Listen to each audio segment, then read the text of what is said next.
Hello, ladies and gentlemen. My name is Ron Sally, broker of record at Remax Millennium Real Estate. I have the talented Brian Brown with me, Vice President of Lifetime Developments, the makers of such renowned developments such as Bond Condos, Karma Condos, Four Seasons, and not to mention the Bisha Hotel and Residences, which we're sitting here right now taking this interview. So, Yeah. Brian, welcome on our show. Thank you. Absolutely, Thank you. great to have you.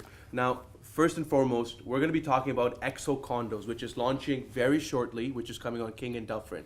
But before we do this, I want to talk about the legacy of Lifetime. I mean, Okay. you guys have just done some amazing projects which have fetched great returns for investors and buyers. So how are you able to, what's the thought process behind picking up projects such as, even for developing such as Four Seasons or Bond or Karma? Like, what's the thought process behind that? Well, I think it's the way that we look at our company and what we do. We're not just developers. We don't want to be seen as just developers, but as city builders. Nice. So for that reason, we started our own foundation about 4 years ago, almost 5 years ago, and we try to, bring the people that are involved in our developments and help everyone as a group to put money back into a neighborhood. So it's not just building a building, but it's knowing how that building's going to change that neighborhood, knowing how we can be a part of that evolution, and also being respectful of what's going on in that neighborhood as well. So how are we able to assume the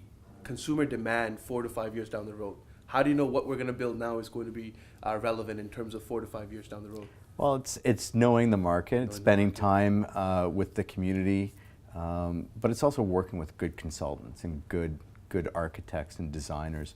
So we're not trying to be at the end of a trend. We're trying to be, leading the trend and trying to look for the next opportunity always.